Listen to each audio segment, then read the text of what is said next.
Diploma in Bible first year module 5 lesson 2 రెండవ పాఠం అసలు దేవుడున్నాడా, తండ్రి అయిన దేవుడు ఉన్నాడా అనేటువంటి అంశమును ఈ పాఠ్యాంశంలో మనం నేర్చుకోబోతున్నాం. అసలు దేవుడున్నాడా అంటే తండ్రి అయిన దేవుడు. ఎందుకంటే తండ్రి అయిన దేవుడు ఎప్పుడూ కూడా ఎవరికి కనిపించలేదు, ఆయన స్వరమును ఎప్పుడూ ఎవరు వినలేదు. తండ్రి అయిన దేవుని యొక్క స్వరూపమును ఎప్పుడూ ఎవరు చూడలేదు, ఆయన యొక్క స్వరమును ఎప్పుడూ ఎవరు వినలేదు. ఈ మాటలను మొట్టమొదట పరిశుద్ధ గ్రంథంలో మనం చూద్దాం. యోహాను సువార్త 5వ అధ్యాయము 37వ వాక్యాన్ని చూడండి. యోహాను సువార్త 5వ అధ్యాయము 37వ వాక్యం. మరియు నన్ను పంపిన తండ్రియే నన్ను గూర్చి సాక్ష్యమిచ్చుచున్నాడు. మీరు ఏ కాలమందైనను ఆయన స్వరము వినలేదు, ఆయన స్వరూపము చూడలేదు. ఈ మాటలను యేసుక్రీస్తు ప్రభువారు తెలియజేస్తున్నారు. తండ్రి అయినటువంటి దేవుడు, పరలోకమందున్న దేవుడు, ఈయన యొక్క స్వరూపాన్ని ఏ కాలమందు ఏ నరుడు చూడలేదు, ఈయన యొక్క స్వరాన్ని ఏ కాలమందు ఏ నరుడు వినలేదు. మరి దేవుడు ఉన్నాడా? అసలు తండ్రి అయిన దేవుడు ఉన్నాడా? ఉన్నాడు. ఎలా చెప్పగలం? ఈ పాఠ్యాంశంలో మనం నేర్చుకోబోతున్నాం. ప్రపంచానికి ఇదొక పెద్ద సందేహం. దేవుడున్నాడా? మనిషి సాధారణంగా ఏం కోరుకుంటాడు? దేవుడు కనిపిస్తే ఉన్నాడని నమ్ముతాను, దేవుని మాట వినిపిస్తే ఉన్నాడని నమ్ముతాను అని మనిషి అంటాడు. ఎందుకంటే మనిషికి ఆధారం కావాలి. మనిషి విశ్వాస భ్రష్టుడు. విశ్వాసం ఉండదు మనిషికి. అయితే దేవుడు ఉన్నాడని ఎలా చెప్పగలం? అలాగని దేవుడు ఉన్నాడు అనుటకు రుజువులేమీ లేవా, సాక్ష్యాలేమీ లేవా? పరిశుద్ధ గ్రంథం ఘోషిస్తోంది. ఆ సాక్ష్యాలతో, ఆ రుజువులతో పరిశుద్ధ గ్రంథం ఘోషిస్తోంది దేవుడున్నాడు అని. ఎలాగో చూద్దాం. తండ్రి అయిన దేవుడు ఉన్నాడు అని పరిశుద్ధ గ్రంథము తెలియజేస్తుంది. ఎలాగో చూద్దాం. ఆ రుజువులేమిటో, ఆ సాక్ష్యాలేమిటో మనం చూద్దాం. పౌలు గారు రోమీలకు రాసిన పత్రిక 1వ అధ్యాయము 18వ వాక్యం నుండి మీరు చూడండి. దేవుడు లేడని కొంతమంది భక్తిహీనులు అంటున్నారు, దుర్నీతిపరులు అంటున్నారు. వారు దేవుని వాక్యాన్ని కూడా అడ్డగిస్తున్నారు. ఎందుకంటే దేవుని వాక్యం ఏమని సెలవిస్తోంది? దేవుడు ఉన్నాడని సెలవిస్తుంది. భక్తిహీనులు ఏమంటున్నారు? దేవుడు లేడు అంటున్నారు. కనుక దేవుని వాక్యాన్ని కూడా వారు అడ్డగిస్తున్నారు. ఇక్కడ దేవుడు రాయించిన మాటలు చూడండి. దేవుని యొక్క ఉనికిని గూర్చి దేవుడు చక్కగా వ్రాయించినటువంటి మాటలు. పౌలు గారు రోమీలకు రాసిన పత్రిక 1వ అధ్యాయము 18వ వాక్యం నుండి, దుర్నీతి చేత సత్యమును అడ్డగించు మనుష్యుల యొక్క సమస్త భక్తిహీనత మీదను, దుర్నీతి మీదను దేవుని కోపము పరలోకము నుండి బయలుపరచబడుచున్నది. తండ్రి అయిన దేవుని కోపము ఎవరి మీద బయలుపరచబడుచున్నది? పరలోకము నుండి తండ్రి అయిన దేవుని కోపము ఎవరి మీద బయలుపరచబడుచున్నది? దుర్నీతి చేత సత్యమును అడ్డగించు మనుషుల యొక్క సమస్త భక్తిహీనత మీదను, దుర్నీతి మీదను. పరలోకము నుండి దేవుని యొక్క కోపము బయలుపరచబడుచున్నది. ఎందుకో చూద్దాం. ఎందుకనగా దేవుని గూర్చి తెలియశక్యమైనదేదో అది వారి మధ్య విశదమై ఉన్నది, దేవుడు అది వారికి విశదపరిచెను. దేవుడు వివరించాడు. దేవుడు ఉన్నాడు అని దేవుడు వివరించాడు. దేవుణ్ణి మేము చూస్తే గాని నమ్మం, దేవుని యొక్క స్వరాన్ని వింటే గాని నమ్మం అని అంటున్నటువంటి ప్రతి ఒక్కరికి కూడా దేవుడు ప్రాథమికంగా చెబుతున్నటువంటి విషయం ఏంటంటే, నేను ఉన్నానని మీ మధ్య నేను విశదపరిచాను, వివరించాను, మీరే తెలుసుకోలేకపోతున్నారు అని దేవుడు అంటున్నాడు. అలా తెలుసుకోకుండా దేవుని వాక్యాన్ని అడ్డగిస్తున్న వారిని దేవుడు ఏమంటున్నాడంటే, మీరు భక్తిహీనులు, దుర్నీతిపరులు, మీ మీద నా కోపము బయలుపరచబడుచున్నది అని అంటున్నాడు. ఎలా విశదపరిచాడో చూద్దాం. దేవుడు తన్ను గూర్చి మనుషుల మధ్య ఆయన ఉన్నాడు అని ఎలా విశదపరిచాడో ఇప్పుడు చూద్దాం. తర్వాతి మాటలు, ఆయన అదృశ్య లక్షణములు అనగా ఆయన నిత్యశక్తియు దేవత్వమును జగదుత్పత్తి మొదలుకొని సృష్టింపబడిన వస్తువులను ఆలోచించుట వలన తేటపడుచున్నవి గనుక వారు నిరుత్తరులై ఉన్నారు. ఎలా విశదపరిచాడు దేవుడు? జగదుత్పత్తి మొదలుకొని సృష్టింపబడిన వస్తువులను చూడమంటున్నాడు. అవి మీ మధ్యనే ఉన్నాయి కదా అంటున్నాడు. వాటిలో నా అదృశ్య లక్షణాలు ఉన్నాయంటున్నాడు. ఆ అదృశ్య లక్షణాలు ఏమిటి అనగానే నిత్యశక్తి, దేవత్వము.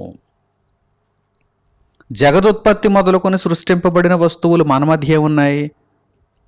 సూర్యుడు, చంద్రుడు, నక్షత్రాలు, భూమి మీద జలరాశులు, అలాగే ఎన్నో మొక్కలు, వృక్షాలు, జీవజాతులు, పక్షులు, చేపలు, ఇవన్నీ కూడా మన మధ్య ఉన్నాయి. వీటన్నింటిలో దేవుడు తన లక్షణాన్ని ఉంచాడు. దేవుడు అదృశ్య లక్షణాన్ని ఉంచాడు. ఆ అదృశ్య లక్షణాలు ఏమిటి? నిత్యశక్తి, దేవత్వము. ఒక నక్షత్రాన్ని మనం చూచినప్పుడు, సూర్యుడిని మనం చూచినప్పుడు నిత్యశక్తి అందులో కనిపిస్తుంది, అంటే తరగని శక్తి. అలాగే ఒక చెట్టును మనం చూచినప్పుడు దానిలో దేవత్వం మనకు కనిపిస్తుంది. ఇవ్వడమే, తన చుట్టూ ఉన్న వారికి చక్కని నీడనివ్వడం, ఫలాలనివ్వడం, పూలనివ్వడం, చక్కని ప్రాణవాయువు అయినటువంటి ఆక్సిజన్ ఇవ్వడం. చెట్టు వలన అనేక లాభాలు కదా. ఇవ్వడమే, తీసుకోవడం అనేది తెలియదు. ఫీజు తీసుకోవడం అనేది చెట్టుకు తెలియదు. అలాగే మీరు ప్రకృతిలో దేవుడు సృష్టించినటువంటి వస్తువులన్నింటినీ చూడండి, వాటిలో తప్పకుండా ఈ లక్షణాలు మీకు కనిపిస్తాయి. అదృశ్య లక్షణాలు, నిత్యశక్తి, దేవత్వం. ఇవి మీ మధ్యనే ఉన్నప్పుడు నన్ను చూస్తే కానీ నమ్మనంటారేంటి? నా మాట వింటే కానీ నమ్మనంటారేంటి అని దేవుడు అడుగుతున్నాడు. మీ మధ్య నేను విశదపరిచాను కనుక మీరు నిరుత్తరులై ఉన్నారు. నేను ఈ ప్రశ్న అడిగితే మీరు సమాధానం చెప్పలేరు అని దేవుడు అంటున్నాడు. తర్వాత మాటలు చూడండి. మరియు వారు దేవునిని ఎరిగియు ఆయనను దేవునిగా మహిమపరచలేదు, కృతజ్ఞతాస్తుతులు చెల్లింపను లేదు గాని తమ వాదముల యందు వ్యర్థులైరి. వారి మధ్య నేను సృష్టించినటువంటి వస్తువులు ఉన్నాయి. నేను సృష్టించినటువంటి పదార్థాల వలన, వస్తువుల వలన వారు బ్రతుకుతున్నారు. నా మీద ఆధారపడకుండా ఏ ఒక్కడైనా జీవించగలడని దేవుడు ఇక్కడ సవాల్ చేస్తున్నాడు, అడుగుతున్నాడు. మరి అలాంటప్పుడు నా ఉనికిని ఎందుకు ప్రశ్నిస్తున్నారు? నేను ఉన్నానని ఎందుకు నమ్మలేకపోతున్నారు? నన్ను మీరు ఎరిగినా, అంటే మరి నన్ను మీరు తెలుసుకున్నా, నన్ను దేవునిగా మీరు మహిమపరచలేకపోతున్నారు, కృతజ్ఞతాస్తుతులు చెల్లించలేకపోతున్నారు. తండ్రి, కృతజ్ఞతలు. ఇదిగో ఈ ఆహారాన్ని పెట్టావు, కృతజ్ఞతలు. గాలినిచ్చావు, కృతజ్ఞతలు. నీటినిచ్చావు, కృతజ్ఞతలు. నా బ్రతుకునే ఇచ్చావు, కృతజ్ఞతలు అని దేవునికి కృతజ్ఞతాస్తుతులు చెల్లింపలేక తమ వాదముల యందు వ్యర్థులైరి. ఏదైతే వాదనను వారు వాదిస్తున్నారో, ఏ వాదన? దేవుడు లేడనేటువంటి వాదన. ఆ వాదనలో వారు వ్యర్థమైన వారుగా కనిపిస్తున్నారు ఆ వాదనలో. తర్వాత వారి అవివేక హృదయము అంధకారమాయను, తాము జ్ఞానులమని చెప్పుకొనుచు బుద్ధిహీనులైరి. వారి అవివేక హృదయం, దేవుడు లేడు అని చెబుతూ వారి అవివేక హృదయం అంధకారం అయిపోయింది, చీకటితో నిండిపోయింది. మరల పైగా వారు ఏమని చెప్పుకుంటున్నారు? తాము జ్ఞానులమని చెప్పుకొనుచు వారు బుద్ధిహీనులైపోయారు. ఏమాత్రం ఆలోచించని వారుగా మారిపోయారు. ఇంత చక్కని ప్రకృతిని, ప్రతిరోజు క్రమం తప్పకుండా పనిచేస్తున్న ప్రకృతిని, దేవుని యొక్క ఆధీనంలో ఉన్నటువంటి ప్రకృతిని వారు చూచైనా, ఆ ప్రకృతి వలన ఎంతో లాభాన్ని అనుభవిస్తున్నటువంటి ఆ పరిస్థితులలోనైనా దేవుడు ఉన్నాడు అని నమ్మలేకపోతున్నారు, బుద్ధిహీనులైపోయారు. పైగా కొంతమంది ఎలా మారిపోయారో చూడండి. ఈ దేవుడు లేడు అంటున్న వారు కొంతమంది అయితే, మరికొంతమంది దేవునికి అవిధేయులు. వారు ఎలా మారిపోయారో చూడండి. వారు అక్షయుడగు దేవుని మహిమను క్షయమగు మనుషుల యొక్కయు, పక్షుల యొక్కయు, చతుష్పాద జంతువుల యొక్కయు, పురుగుల యొక్కయు ప్రతిమాస్వరూపముగా మార్చిరి. మరికొంతమంది దేవుడు అనగానే, దేవుడు అంటే కనిపించాలి కదా, ఇదిగో ఒక మనిషినే దేవునిగా చేసుకుందాం, ఒక చతుష్పాద జంతువును దేవునిగా చేసుకుందాం, లేకపోతే ఒక పక్షిని దేవునిగా చేసుకుందాం, లేకపోతే ఒక పురుగుని దేవునిగా చేసుకుందాం అని దేవుని యొక్క మహిమను, ఇదిగో కనిపిస్తున్నటువంటి ఈ జీవులలో ఏదో ఒకటి ఆ జీవి యొక్క లేక మనిషి యొక్క ప్రతిమా స్వరూపముగా మార్చేశారు. ఎంత అవివేకులైపోయారు, ఎంత దౌర్భాగ్యులైపోయారని దేవుడు తెలియజేస్తున్నాడు. అయితే దేవుణ్ణి వీరు తెలుసుకోలేకపోయారు. తండ్రి అయిన దేవుణ్ణి వీరు తెలుసుకోలేకపోయారు. మహిమాస్వరూపియకు దేవుణ్ణి వీరు తెలుసుకోలేకపోయారు.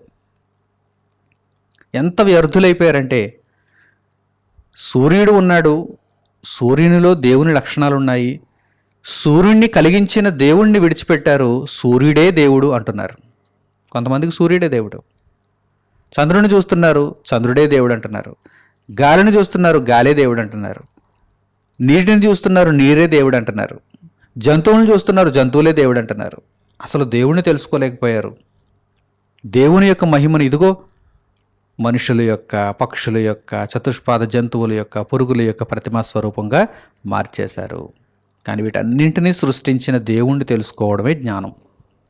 ఆ దేవుని మరచి, అసలైన దేవుణ్ణి మరచి, దేవుడు సృష్టించినటువంటి వస్తువులను చూచి, దేవుడు సృష్టించినటువంటి ఈ జీవజాతులను చూచి, మనిషినో పక్షినో ఏదో ఒక జంతువునో ఏదో ఒక పురుగునో దేవుడు అని సరిపెట్టుకోవడం అవివేకం అని దేవుడు ఇక్కడ తెలియజేస్తున్నాడు. అది బుద్ధిహీనత అని దేవుడు తెలియజేస్తున్నాడు. అటువంటి వారందరి మీదకి పరలోకము నుండి తండ్రి అయిన దేవుని యొక్క కోపము బయలుపరచబడుచున్నదని కూడా ఇక్కడ వ్రాయబడింది.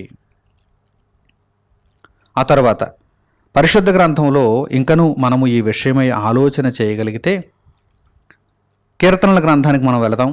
19వ కీర్తన మొదటి వాక్యము నుండి మీరు చూడండి. 19వ కీర్తన మొదటి వాక్యము నుండి మీరు చక్కగా ఆలోచించండి.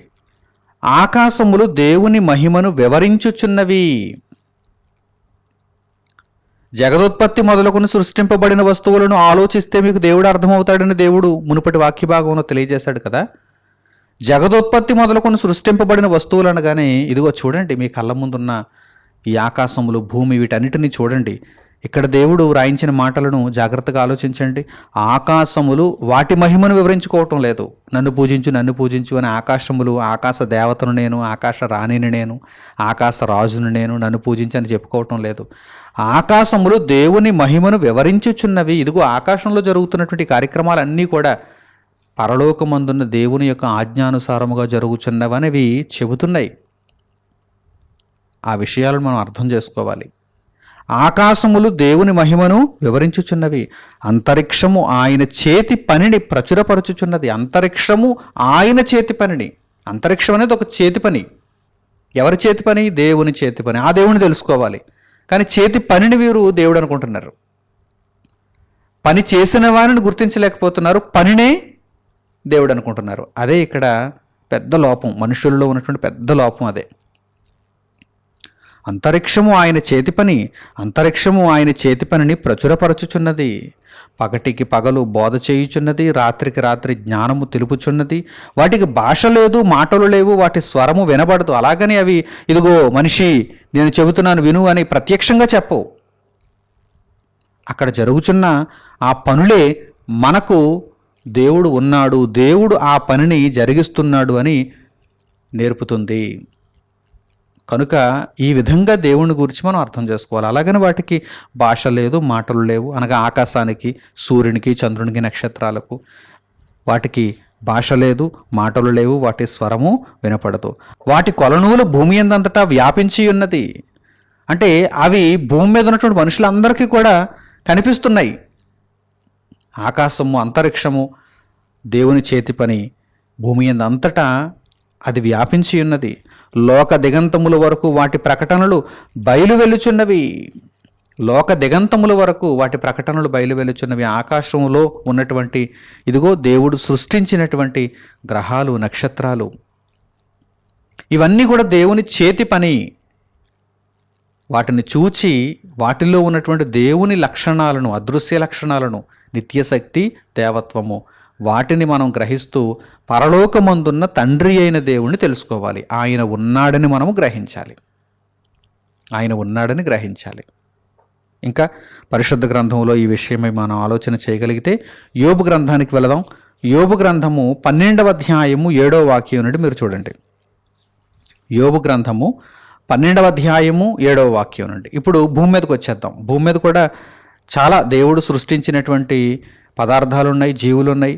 వాటి దగ్గరికి వచ్చేద్దాం. ఇక్కడ వాటిని గురించి రాయబడింది చూడండి. యోబు గ్రంథము 12వ అధ్యాయము 7వ వాక్యం నుండి.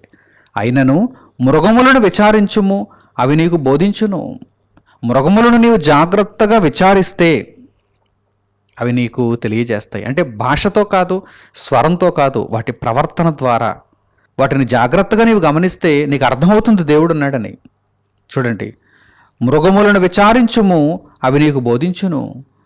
ఆకాశ పక్షులను విచారించుము, అవి నీకు తెలియజేయును. ఆకాశ పక్షులను చూడు, అవి కూడా నీకు తెలియజేస్తాయి దేవుడు ఉన్నాడని. అవన్నీ కూడా దేవుని సృష్టి కార్యమని. తర్వాత భూమిని గూర్చి ధ్యానించిన ఎడల అది నీకు బోధించును. సముద్రములోని చేపలను నీకు దాని వివరించును.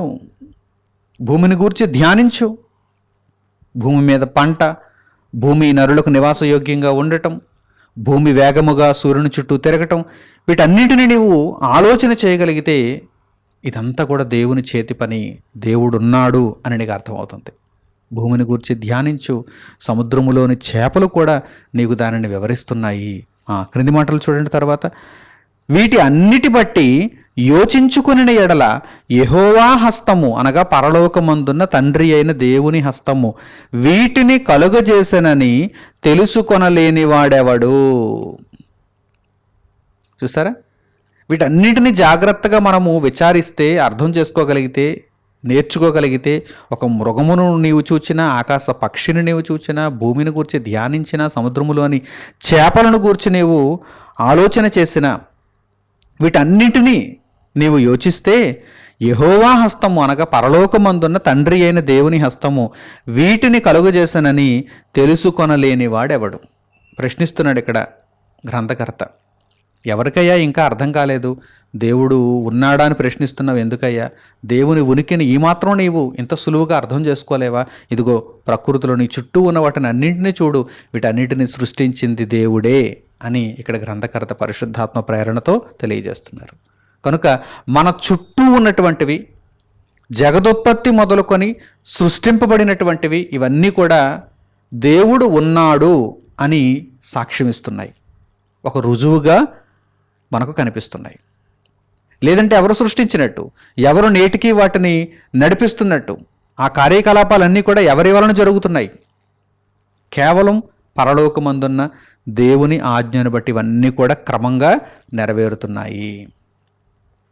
అలాగే దేవుడు మన కొరకు నిరంతరం పనిచేస్తున్నాడు. నిరంతరం యేసుక్రీస్తు ప్రభు శరీరధారిగా భూమి మీదకి వచ్చినప్పుడు ఆయన అంటున్నారు, నా తండ్రి ఇది వరకు పని చేయుచున్నాడు, నేనును చేయుచున్నానని వారికి ఉత్తరం ఇచ్చాను అని పరిశుద్ధ గ్రంథంలో మనం చూడగలం. దేవుడు పనిచేస్తున్నాడు. దేవుడు పనిచేస్తున్నాడు గనక దేవుని యొక్క కార్యములే ఈరోజు మనకు ఆనందాన్ని ఇస్తున్నాయి, బ్రతుకును ముందుకు కొనసాగిస్తున్నాయి. చూడండి, అపోస్తలుల కార్యములు 14వ అధ్యాయము 17వ వాక్యాన్ని మీరు చూస్తే ఈ విషయం మీకు అర్థమవుతుంది.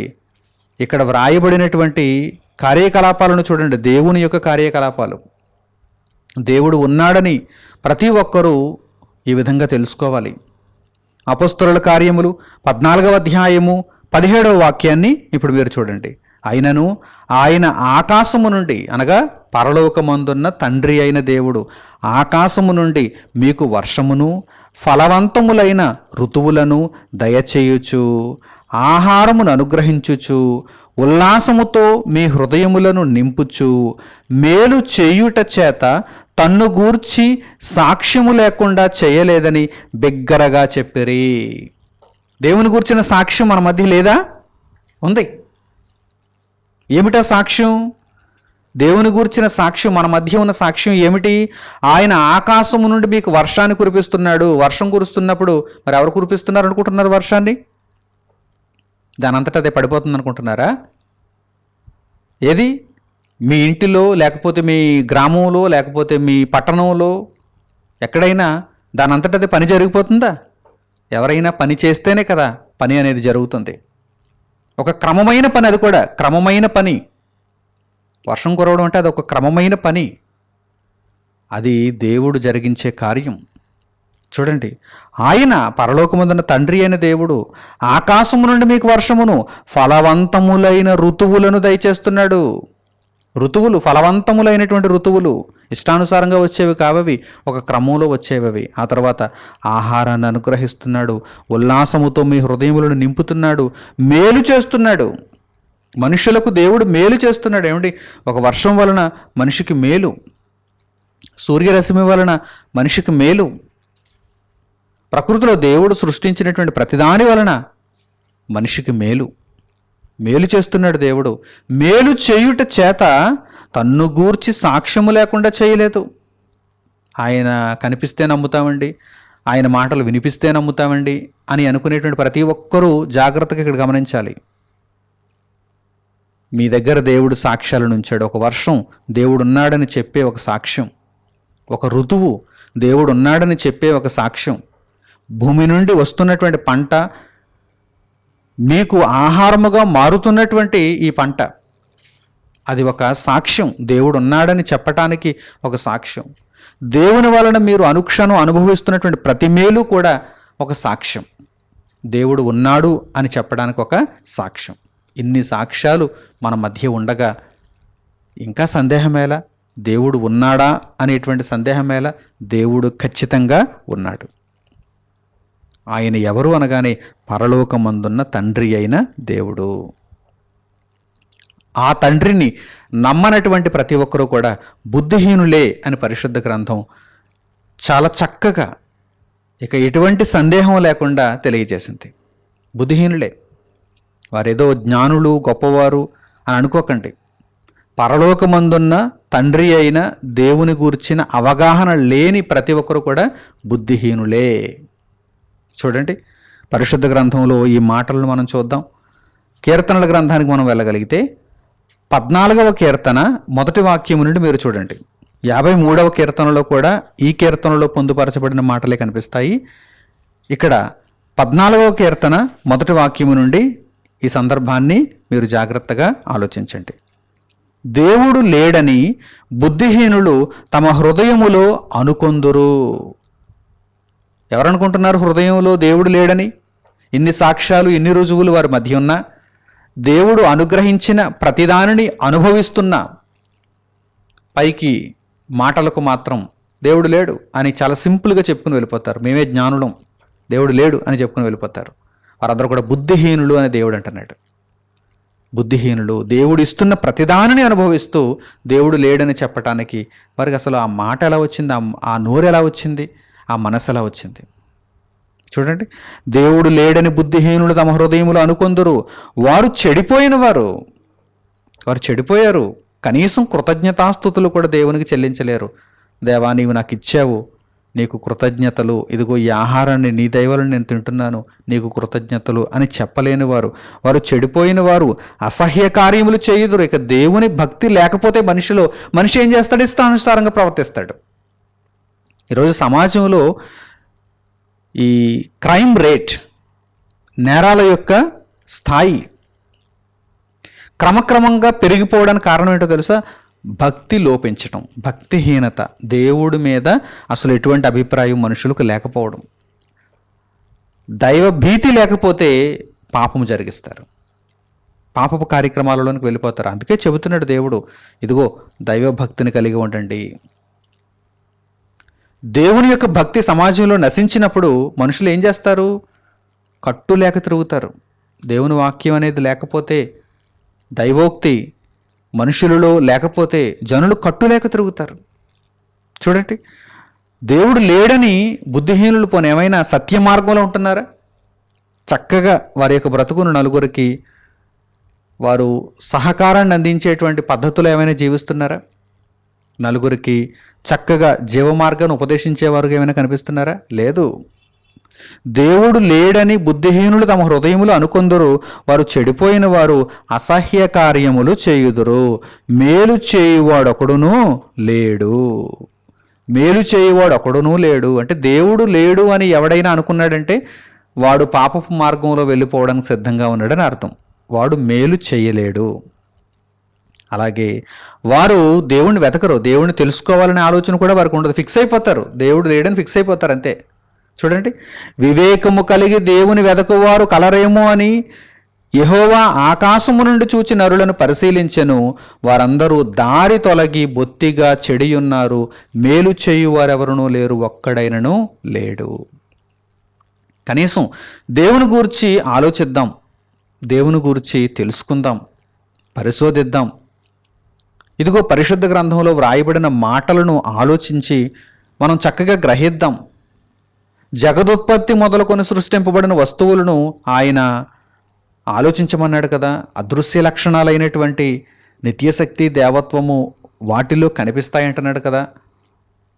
ఇదిగో ఆయన పంపిస్తున్న వర్షము, ఆయన అనుగ్రహిస్తున్న ఋతువులు, ఆయన దయచేస్తున్న పంటలు, ఆయన మనకిస్తున్నటువంటి ప్రతి మేలుతో నిండినటువంటి ఇవన్నీ కూడా దేవుడు ఉన్నాడని చెప్పటానికి రుజువులైతే మనం ఆలోచిద్దాం, పరిశీలిద్దాం, తెలుసుకుందాం అనేటువంటి ఆలోచన ఎవరిలోనైనా ఉందా?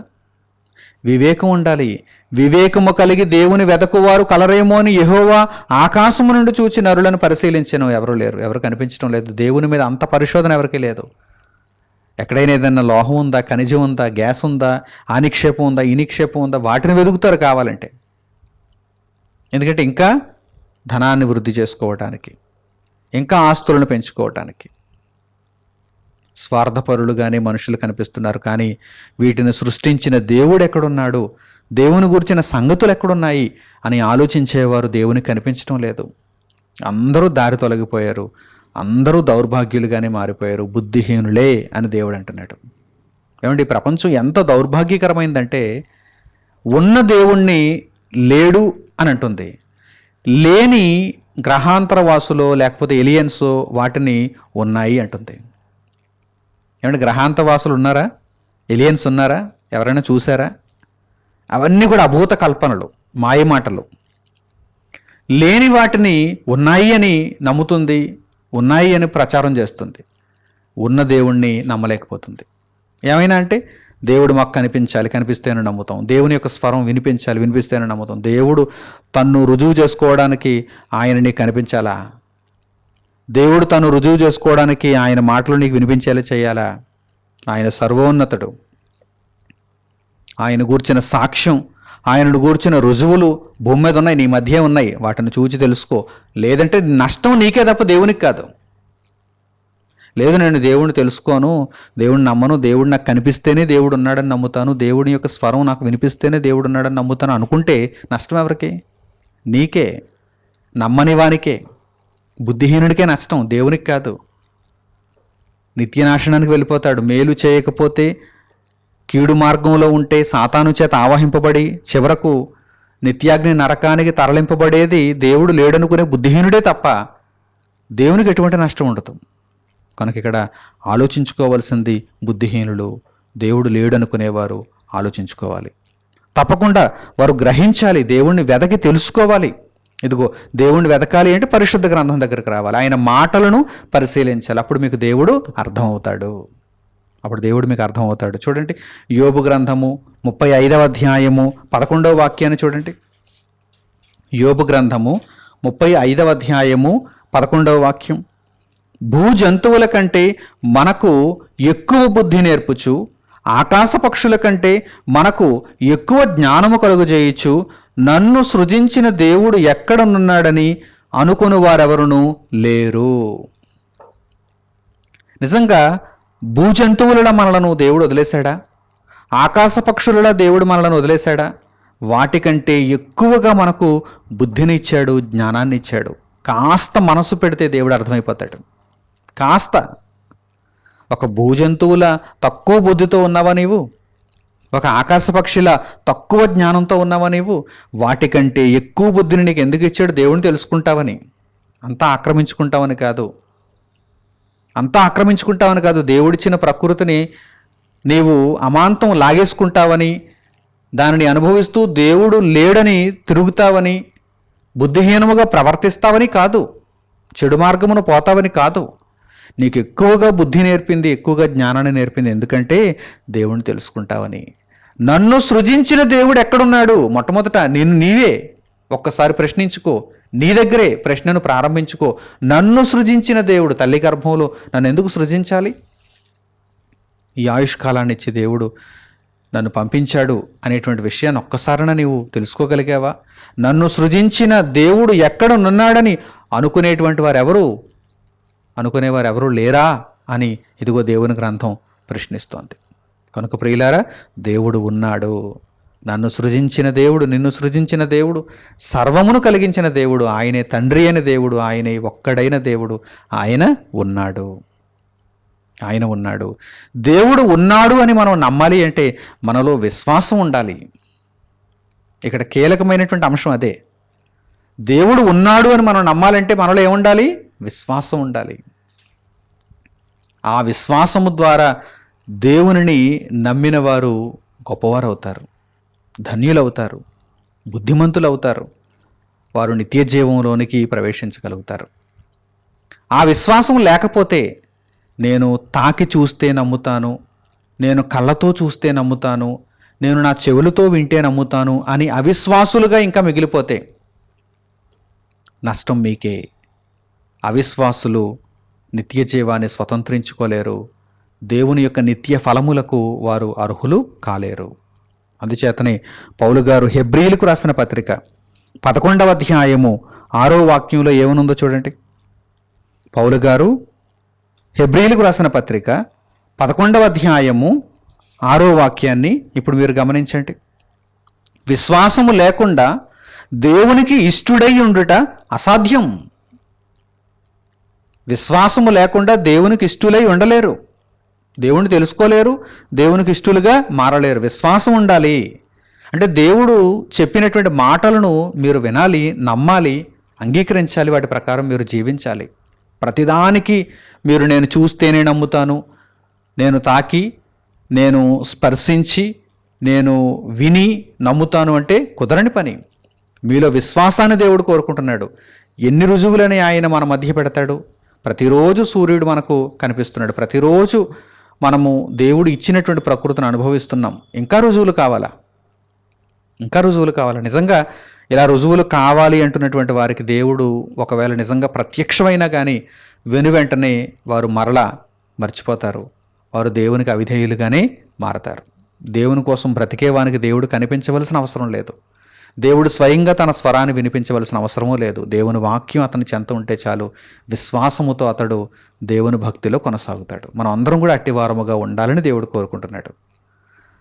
విశ్వాసము లేకుండా దేవునికి ఇష్టుడై ఉండుట అసాధ్యం. దేవుని యొద్దకు వచ్చేవాడు ఆయన ఉన్నాడనియో, చూసారా, దేవుని యొద్దకు వచ్చేవాడు ఆయన ఉన్నాడని నమ్మాలి, విశ్వాసం ఉంచాలి. దేవుని యొద్దకు వచ్చేవాడు ఆయన ఉన్నాడనియు తన్ను వెదకు వారికి ఫలము దయచేయువాడనియు నమ్మవలెను కదా. నమ్మలేదంటే నష్టం నీకే, నమ్మితే ఫలం నీకే. దేవుని యొద్దకు వచ్చేవాడు మొట్టమొదట ఆయన ఉన్నాడని నమ్మాలి, హృదయపూర్వకంగా నమ్మాలి, పూర్తిగా విశ్వసించాలి. దేవుని యొద్దకు వచ్చేవాడు ఆయన ఉన్నాడని నమ్మాలి, తన్ను వెదకు వారికి ఫలము దయచేయువాడని నమ్మవలెను కదా. అదే విశ్వాసము. ఆ విశ్వాసముతో మనము దేవుడు ఉన్నాడని నమ్ముతూ, దేవుడు వ్రాయించిన మాటల ప్రకారం జీవిస్తూ, ప్రభువైన యేసుక్రీస్తు ద్వారా రక్షణలో ప్రవేశించి ఆ రక్షణను కాపాడుకుంటూ నిత్య జీవానికి పాత్రులు కావాలి. దేవుడు అనుగ్రహించే ఫలము నిత్య జీవములో మన కొరకు నిక్షిప్తమై ఉన్నది. దేవుడు మనకివ్వబోయే విశ్రాంతిని మనం పొందాలి. కనుక ప్రియులారా, మనం అందరం కూడా విశ్వాసముతో నిండిన వారమై, విశ్వాసంలో ఏమాత్రం లోపం లేకుండా విశ్వాసముతో నిండిన వారమై, దేవుడు ఉన్నాడని నమ్ముతూ, తన్ను వెదకుచున్న వారికి ఫలము దయచేయువాడని నమ్ముతూ, చక్కగా యేసుక్రీస్తు ప్రభు మార్గంలో నడుచుకోగలిగితే చక్కని నిత్య జీవార్థమైనటువంటి ఫలమును మనము పొందగలము. ఇక చివరిగా మరొక అద్భుతమైనటువంటి విషయాన్ని మీతో పంచుకుంటాను. అదేమిటంటే, దెయ్యములు దేవుడు ఉన్నాడు అని నమ్ముతున్నాయి, దేవుడు ఒక్కడే అని నమ్ముతున్నాయి. నమ్మడమే కాదు, వణికిపోతున్నాయి. కానీ ఎవరు నమ్మటం లేదు, ఎవరు అంగీకరించలేకపోతున్నారు, ఎవరు వణకటం లేదు అంటే మనిషే. ఇప్పుడు చెప్పండి, ఎవరు ఎంత దౌర్భాగ్యులో? దేవుడు లేడు అని అనుకుంటున్నవారు దౌర్భాగ్యులు. ఎందుకంటే దెయ్యములు నిత్య నరకానికి నిర్ణయింపబడినటువంటి దెయ్యములు దేవుడు ఒక్కడేని నమ్ముతున్నాయి, నమ్మి వణుకుతున్నాయి. మరి అవిశ్వాసులుగా, బుద్ధిహీనులుగా, చెడిపోయిన వారుగా, పాపము చేస్తున్న వారుగా, దేవునికి దూరం అయిపోయిన వారుగా ఉన్నటువంటి వీరందరూ కూడా దెయ్యముల కంటే దారుణం అయిపోయారని మనం అర్థం చేసుకోవాలి. చూడండి ఈ వాక్య భాగాన్ని ఇప్పుడు మీరు చూడండి. యాకోబు రాసిన పత్రిక 2వ అధ్యాయము 19వ వాక్యం.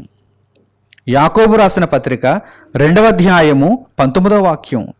దేవుడొక్కడే అని నీవు నమ్ముచున్నావు. కొంతమంది దేవుడు ఒక్కడే అని నమ్ముతున్నారు, సరే, కానీ వారు కూడా విశ్వాసంలో సంపూర్ణులు కాలేకపోతున్నారు. ఏమంటే దేవుడు ఉన్నాడని నమ్మితే సరిపోతూ, దేవుడు ఉన్నాడని నమ్మిన ప్రతి ఒక్కరూ మరలా దేవుడు చెప్పిన మాటల ప్రకారం జీవించాలి, అంతము వరకు నమ్మకంగా ఉండాలి. క్రీస్తు యేసులో వారి యొక్క బ్రతుకులను చక్కగా కొనసాగించుకోవాలి. కొంతమంది దేవుడు ఉన్నాడని నమ్ముతున్నారు, అయినప్పటికీ వారు విశ్వాసములో పరిపూర్ణులు కాకపోతే వారు దేవుడు అనుగ్రహించే ఫలాన్ని పొందలేరు. దేవుడొక్కడే అని నీవు నమ్ముచున్నావు, అలాగూ నమ్ముట మంచిదే, కానీ పరిపూర్ణం చేసుకోవాలి. ఆ నమ్మికను పరిపూర్ణం చేసుకోవాలి. ఆయన మాటల ప్రకారం జీవించి క్రియలలో నీ విశ్వాసాన్ని చూపించాలి. దెయ్యములను నమ్మి వణకుచున్నవి. దెయ్యములైతే దేవుడు ఒక్కడే అని, దేవుడు ఉన్నాడు అని నమ్మి వణకుచున్నవి. మనిషికైతే ఇంకా వణకు లేదు. ఇప్పుడు చెప్పండి, ఇప్పుడు ఆలోచన చేయండి, అసలు దేవుడు ఉన్నాడా అంటే వెంటనే ఇప్పుడు మీరు తక్కువ చెప్పాల్సినటువంటి సమాధానం ఏమిటి? దేవుడు ఉన్నాడు. దేవుడు ఉన్నాడు అనుటకు రుజువులు మన చుట్టూ ఉన్నాయి. నా బ్రతుకే దేవుడు ఉన్నాడు అనుటకు ఒక సజీవ సాక్ష్యం. దేవుడు ఉన్నాడు, దేవుడు ఒక్కడే. దేవుడు ఉన్నాడని చెప్పి అంతటితో నేను సరిపెట్టుకునేవాడను కాదు. దేవుని వాక్య ప్రకారం జీవించి దేవుడు ఆశించినట్టుగా బ్రతికి నేను నిత్య జీవార్థమైన ఫలాన్ని పొందాలి అని మీరు తీర్మానించుకోవాలి. మన భక్తి ఏ స్థాయిలో ఉండాలో ఇప్పుడు మీరు ఆలోచన చేయండి. చివరకు దెయ్యములే దేవుడు ఒక్కడేని నమ్ముతూ, దేవుడు ఉన్నాడని నమ్ముతూ వణుకుతున్నాయి. కానీ అవి విశ్వాసమందు పరిపూర్ణమైన స్థాయిని చేరుకోలేవు. అవి నిత్య నరకానికి నిర్ణయింపబడ్డాయి. మనము దెయ్యముల వలె ఉండకుండా అంతకంటే ఎంతో ఉన్నతమైనటువంటి భక్తిని మనం సంపాదించుకోవాలి. దేవుడు ఉన్నాడని నమ్మడం ప్రాథమిక స్థాయి, మొదటి మెట్టు. దేవుడు ఒక్కడే, దేవుడు ఉన్నాడు అని నమ్మడం చాలా మొదటి మెట్టు, చాలా ప్రాథమిక స్థాయి అది. ఏమండి, మరి మనము పరిపూర్ణమైన స్థాయికి చేరుకోవాలని దేవుడు కోరుకుంటున్నాడు. దేవుడు ఉన్నాడని మీరు నమ్మితే, తన్ను వెదకువారికి ఫలము దయచేయువాడని మీరు విశ్వసిస్తే, ఆ విశ్వాసమును పరిపూర్ణం చేసుకోండి. ప్రతి సందర్భంలో కూడా దేవుని కొరకు నిలబడండి, దేవుని చిత్తమును నెరవేర్చండి. అప్పుడు తప్పకుండా నిత్య జీవానికి మీరు చేరువవుతారు. యేసుక్రీస్తు ప్రభువు ద్వారా మీ బ్రతుకులను దేవునికి సమర్పించుకొని, దేవుడు ఉన్నాడని మీరు నమ్మడం మాత్రమే కాదు, దేవుడు ఉన్నాడని ప్రపంచానికి మీరు గొప్పగా ఎలుగెత్తి చాటేటువంటి ఆయన సేవకులుగా కూడా మీరు బ్రతకాలని దేవుడు కోరుకుంటున్నాడు. కనుక ఈ సందేశము మీలో చక్కని స్థిరత్వాన్ని తీసుకుని వచ్చి అనేకులకు ధైర్యముగా దేవుడు ఉన్నాడని చెప్పగలిగేటువంటి సామర్థ్యాన్ని కూడా మీలో పెంచగలదని నేను విశ్వసిస్తూ ఈ సందేశమును ఇంతటితో నేను ముగిస్తున్నాను. మన తండ్రి అయిన దేవుని ప్రేమ, మన రక్షకుడైన యేసుక్రీస్తు వారి కృప, పరిశుద్ధాత్ముని అన్యోన్య సహవాసము మనందరికీ సదాకాలము తోడై మనలను నడిపించునుగాక. ఆమేన్. తండ్రి అయిన దేవునికి ప్రార్థనలో ఏకీభవించండి. మహోన్నతుడును మహాపరిశుద్ధుడును మా కన్నతండ్రి అయిన దేవా, మీరు ఉన్నారని చెప్పటానికి ఎన్నో రుజువులు మా చుట్టూ ఉన్నాయి. తల్లి గర్భము నుండి మేము బయటకు వచ్చింది మొదలుకొని భూగర్భములోనికి మా దేహము వెళ్ళిపోయేటంత వరకు ఈ మధ్యకాలంలో ఎన్నో రుజువులు ప్రతి నిత్యము మేము చూస్తూనే ఉన్నాము, వాటిని అనుభవిస్తూనే ఉన్నాము. మీరు ఉన్నారు, మీరు ఒక్కరే. తండ్రి, మీ ఎడల అపారమైనటువంటి విశ్వాసమును మేము కలిగి ఉండి ఏమాత్రము విశ్వాసహీనులము కాకుండా, విశ్వాస భ్రష్టులము కాకుండా, మీకు ఇష్టలుగా మేము జీవించు నిమిత్తము మీరు కోరుకున్న స్థాయిలో విశ్వాసాన్ని కలిగి ఉండటానికి మాకు సహాయమును అనుగ్రహించండి. మీరు వ్రాయించిన మాటల ప్రకారము మా బ్రతుకులను క్రీస్తు యేసులో ముందుకు నడిపించుకుంటూ మీరు అనుగ్రహించే నిత్య జీవార్థమైన ఫలమును పొందగలుగుటకు మమ్మను దీవించండి. లోకములో ఎందరో బుద్ధిహీనులుగా ఉంటున్నారు, దేవుడు లేడని హృదయములో అనుకుంటున్నారు. తండ్రి, వారు చెడిపోయిన వారుగా కనిపిస్తున్నారు, వారు రహస్యముగా పాపకార్యములను జరిగిస్తున్నారు. అట్టి వారందరూ తెలుసుకునేటువంటి అవకాశమును మీరు దయచేయండి. సువార్త ప్రకటన ద్వారా అట్టి వారి యొక్క అంధకార హృదయము వెలుగులోనికి వచ్చేటువంటి భాగ్యమును వారు పొందగలుగుటకు తండ్రి అవకాశమును దయచేయండి. అయినా మేమందరము మీ చిత్తాన్ని నెరవేర్చేవారమై మీరు ఉన్నారని నమ్ముట మాత్రమే కాదు, మీ కొరకు ఫలవంతమైనటువంటి క్రియలతో కూడిన విశ్వాసమును సంపూర్ణ స్థాయిలో మేము కడవరకు కొనసాగించుకొనగలుగుటకు మాకు కృపను అనుగ్రహించమని మిమ్మల్ని కోరుకుంటూ మా ప్రార్థన మనవులను మా ప్రభువును మా రక్షకుడునైన యేసుక్రీస్తు వారి పేరిట మిమ్మల్ని వేడుకొనుచున్నాము తండ్రి. ఆమెన్. అందరికీ వందనములు. సెలవు.